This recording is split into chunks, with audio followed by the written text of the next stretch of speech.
What up, what up, what up, New York Giant Nation? It's your boy, Mac the Giants fan, coming back at y'all with another edition of Beer and a Story, the Super Bowl series, part 4. New York Giants versus the New England Patriots, Super Bowl 42.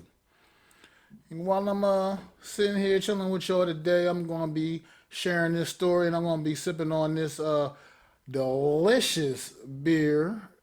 This is Triple IPA from Two Stone Brewery, known as Really Dirty Money. It's made with Citra and Idaho 7 hops.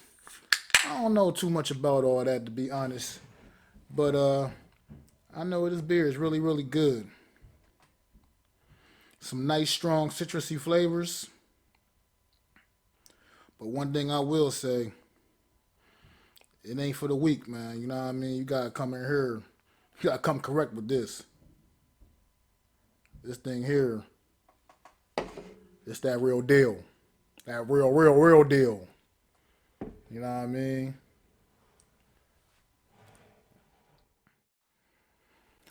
Who would have thought February 3rd, 2008 would end up going down as one of the greatest days in New York Giant history? Full disclosure though, I got a feeling. I already had a feeling it was going to be a pretty good night, man. Not only was we back in the big one, man, but we had a chance to slay the beast that was the 18-0 New England Patriots. Yeah, this beer is full of a lot of good citrusy flavors, man. It's got some punch too, you know what I mean? This ain't for the weak, man. This is yeah, you gotta be a true IPA lover to get with this, man. Like this is like the real deal. Real deal, as real as it get, man. 2SP, really dirty money, baby. I done had the regular dirty money, regular IPA, also a delicious beer. But this really dirty money takes up a whole nother notch, man. You know what I mean? So definitely recommend this. Like any other Super Bowl, this game had no shortage of a pregame build-up. I mean, after all, these teams did just meet in the regular season finale a few weeks ago.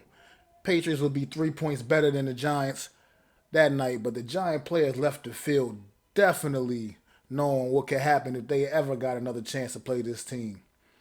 One of the big storylines prior to the game would come from a simple score prediction by New York Giant wide receiver Plaxico Burress. He simply said with confidence, man, the Giants was going to win the game 23-17. When asked by reporters, I mean, what was he supposed to do? Concede to the Patriots? We're gonna win. We're gonna win! No. Why would he do that? After all, we competitors out there, you know what I mean? You ain't going to just say, oh, they're undefeated, they're the best, they're going to beat us. Nah, hell no. So obviously that little piece of news did travel quickly back to Tom Brady, who pretty much just responded and laughed it off, trying to say respond with his little bullshit ass response, you know what I mean? Trying to be funny, think he was cute, you know what I mean? You're gonna lose. You stink. Well, we only gonna score 17? Spoiler alert. You're gonna lose. You're... Got him! Seems like Plax was being generous with those 17 points. As Tom Brady and his teammates will soon learn, Big Blue was here to play tonight. Believe that.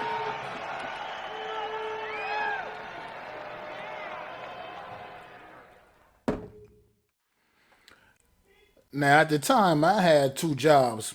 I had a full-time job work that night, which I managed to get the night off because, let's face it, I wasn't going to be there anyway. I would have called out if I had to. So I didn't face much resistance when I requested the time off, you know what I mean? My morning job was at a deli and a grocery store, and I just remember the meat manager. Man, he was hating. He was a hating ass Eagles fan. But he gonna grab his little intercom and gonna do his little announcements for his specials, and he gonna throw in a little hating ass "Let's go Patriots" while staring at me.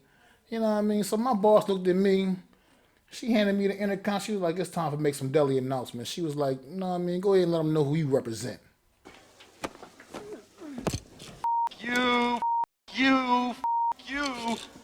I was like, yo, that's love, Joan. I was like, that's real, that's love.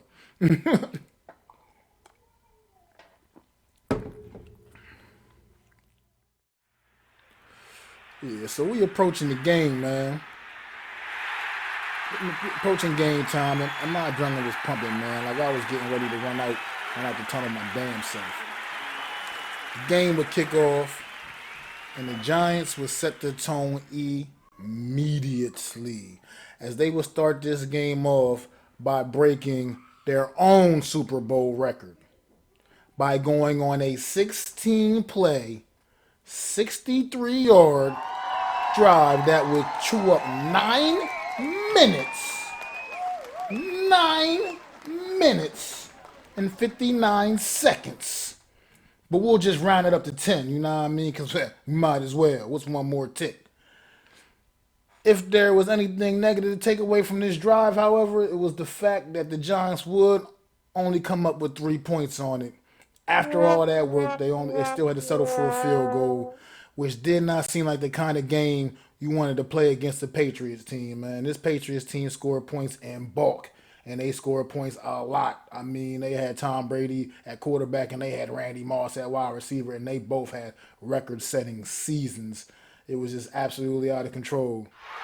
So as they would take the ball for the remaining time of the first quarter, they would take the ball down to the 1-yard line and be pretty much set up for a score to start the second quarter. But right now, as the first quarter did end, the Giants would be up 3-0 at the end of the first. Man, I might do get another one of these joints, man. It's really dirty money, baby. That's delicious. 2SP. Y'all know I got special plates in my heart for y'all, man. We'll get on to that. I'll talk about that a little bit in a few. But needless to say, the Pats would score a touchdown on the first play of the second quarter, man, on a Lawrence Maroney 1-yard touchdown run. The rest of the second quarter would just simply be masterful defense being played by both teams, to be quite frank. What was more impressive about the Giants' effort, however, was simply the offense which they were facing. I mean, like I said, the Patriots were absolute juggernauts. They was 18-0 for Christ's sake. And like I said, other than about 3 games they played all during the season, pretty much all their games was blowouts. Literally. They only had a few games. I can remember a few teams they played. We were one of those few teams.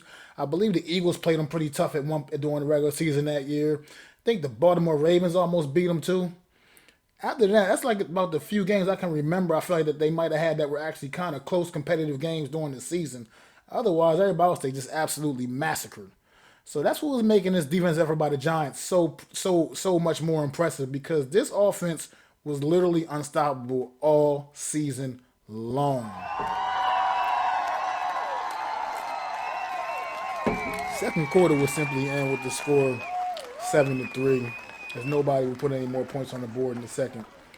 And the third quarter will offer pretty much the same strong defensive effort we saw in the second, man. The third just would end with the Pats still up 7-3 as well. Not really much to talk about in the third quarter, other than a real mind-blowing coaching decision by Bill Belichick, which was actually kind of strange because he's one of the best head coaches to ever do it, obviously. And he kind of left points on the table in the third. I mean, he had an opportunity to kick a field goal. He was down in field goal range, and he opted to go for it on 4th and long, as opposed to kicking a field goal, which it was a long field goal, but it was a makeable field goal. It wasn't a long non-makeable. It was a long makeable field goal. And we're playing out Arizona, you know, like weather was an issue, like it was some kind of wind factor. So I'm really kind of still confused. Either I'm not sure if it was just pure arrogance of thinking his undefeated team was gonna just convert 4th and long, but I don't know. It was kind of head scratching. But the third quarter would end with the score still 7-3, as nobody would put points on the board in the third as well.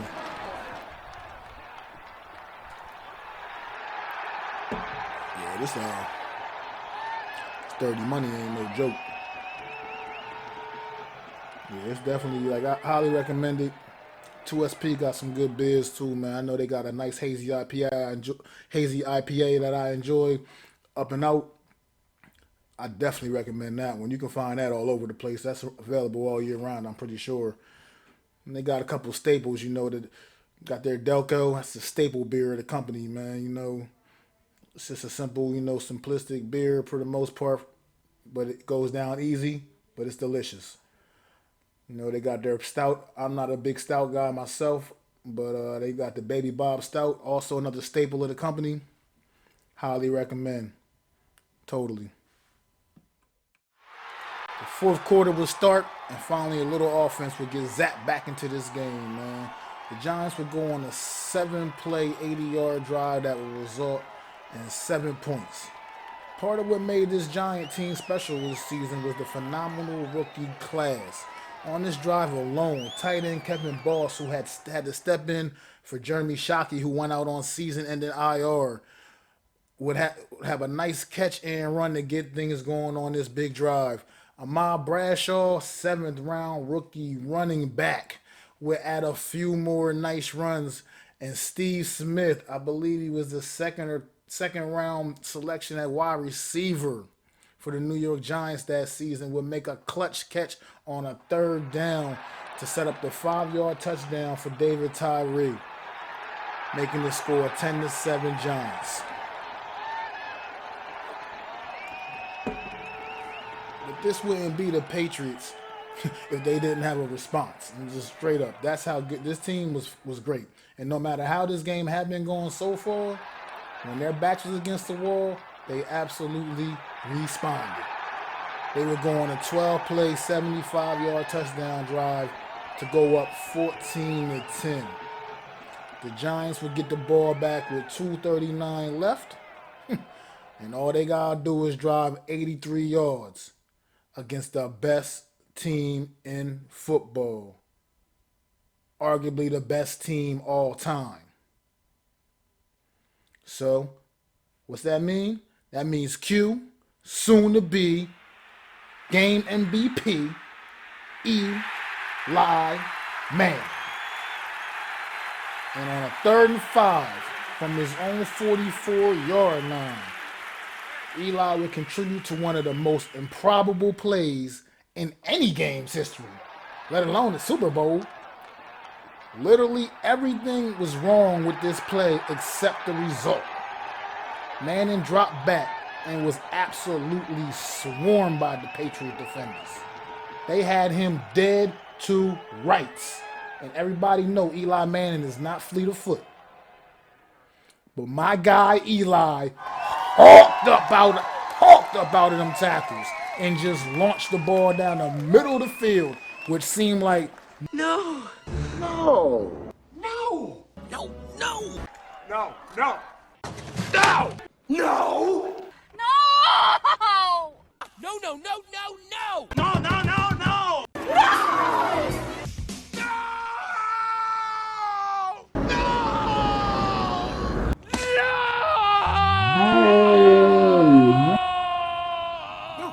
No. Mm-mm. Mm-mm. No. No. No. No. No. No. Hell no. No. No. no, what the hell are you doing? But he saw something. He saw enough of something that he felt good enough to just launch that thing down the middle of the field. And David Tyree was there waiting for it with all-pro safety Rodney Harrison draped all over him. But David Tyree would not be denied. Pinning that ball up against his helmet, one of the most spectacular plays in Super Bowl history. And the New York Giants was a part of that once again, securing a critical 1st down. And then a few plays later, Eli will find wide open Plaxico Burress in the end zone for the touchdown, which will be the game winner, the game sealer. Let's fucking go. Big Blue, New York Giants, through and through. Baby, let that confetti drop. Tell them where I came from. New York City, boss. We wasn't playing, dog. We wasn't playing with them, man. Let them know, dog. Let it go. Big Blue.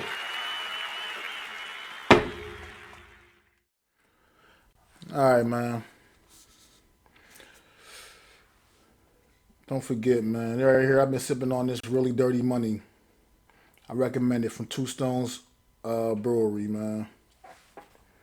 And like I said, I want to tell y'all a little bit. Like I said, Two Stones, that's a little spot that's a little near and dear to my heart. I used to actually be employed by one of the restaurants, worked there for a couple of years, and whether they know it or not, they actually kind of changed my life, changed my whole outlook on the way I look at things, appreciate things. That's how I fell in love with craft beer, working with Two Stones, man. Put me down, you know what I mean? Like I was drinking on them regular old cheap old beers that just was plain watered down, basic ass beers, you know what I mean? Now I've been my eyes have been open to a whole new thing, you know what I mean? A whole new world, you know what I mean? I can't even drink the regular old watered down like, I'm not gonna throw their names out there like that and put them on blast, but I can't drink them regular old watered down commercial company beers, you know what I mean? So craft beers is where it's at. And Two Stones Pub, they put me on that. Two Stones Brewery, excuse me, put me on with that. But I worked for one of the restaurants for a couple of years, and like I said, it was invaluable. The experience I got from there was invaluable. You know what I mean? Like I was just a regular line cook with pretty basic skills. You know what I mean? Nothing special. Definitely, I'm nobody's chef. You know what I mean? I'm just a basic. I'm a solid line cook. I can get on that line and burn. You know what I mean? You tell me what you want cooked, and I'll cook it for you. You know what I mean? I'm not that guy that's gonna be conceptualizing dishes and hooking it up like that. I'm just not. That's just not who I am. I'm a cook. I can cook food, but I'm not like that creator of amazing plates. However, you know what I mean? When I worked for that company, I met a lot of good people, met a lot to my life, man. It's real, like I said, a lot of changes in my lifestyle. And it just, all I can do is say is I appreciate it. I never left, I didn't leave that company because I didn't like the job. I left the company for just other reasons. I mean, if you don't know, being a cook in a busy restaurant is a demanding job, you know what I mean? And honestly, I was at a point in my life where I needed a little more me time. So I just had to make a decision. I had to find something that worked more into the lifestyle that I was trying to live in the moment. Right now, like I wouldn't, like, for instance, if I was doing that still, I wouldn't really have time to be doing this. And this is something that I've been passionate about doing and getting started. So I mean, I appreciate everything Two Stones did for me in my development as a cook. It made me a much better cook, and the experience they gave me was invaluable, man. I worked with a lot of great chefs, man. Shout out to my boy Sean for giving me a shot, man. Sean Howell, man. Chef Sean Howell, he gave me that shot, and I appreciate that always, man. One of the biggest things I took from this game, man, was that momentum can be everything. I feel like even though they had came up a little bit short in week 17 against this same Patriot team, they left that matchup believing in themselves, and they knew they knew all they needed was one more chance against this team, man. And they rode that wave of tremendous playoff that tremendous playoff run right into the Super Bowl, man. I mean, we had to literally go on the road for 3 straight weeks in the playoffs, knocking out the Bucks, the Cowboys, and then the Packers in Lambeau Stadium in the NFC Championship game. I mean, Tom Coughlin's face almost fell off that game. If anybody remember that image, his face literally looked like it was going to fall off. I was scared, genuinely scared for the man in that game. But that's a whole nother story, you know what I mean? But they left the matchup. I mean, it just. Everybody was a contributor, man. The season turned out to produce one of the best rookie classes in New York Giants history, man. The defense played completely out of its mind, sacking Brady 5 times in this game, man. And to hold an undefeated team, which basically demolished everyone they played all season, to only 14 points, something's to be said about that. And one more thing I got, man. The following program is rated TV MAL. It contains strong language and is intended only for mature audiences. For all y'all fucking haters out there, that question why Eli Manning was the MVP of this game? Here go the fucking reason. Because with 2 minutes and 39 seconds left on that clock, we got the ball back at the New York Giants 17-yard line. And all he had to do, and we was down by 4 points, and all he had to do was drive the ball 83 yards against the best damn team in football. Well, cue the final score, 17-14, New York fucking Giants. So all y'all haters that say Eli shouldn't have been MVP of this game, why he was MVP, the defense is the reason why they won the game. The defense played phenomenal, taking no credit from the defense. But when it came down to the come down, it took a game-winning drive from Eli Manning. It took that to win the football game. As great as the defense played, with 2 minutes left to go in the game, we were losing. But they're losing. And if Eli didn't do the things he did on that final drive, we would have lost. That's why Eli Manning was MVP of this goddamn game. So, with all that, man, I'll catch y'all next time on part 5 of this series, which will be the wrap-up. Peace! I'd like to thank you all for listening. If you was feeling this, please take time to subscribe and smack them likes. Feel free to drop a comment and let me know what you think. Don't forget to ring that bell so you know when I'm dropping new content. It's your boy, Mac the Giants Fan. You can find me on Twitter, YouTube, and Facebook at Mac the Giants Fan. That's MACDA Giants Fan.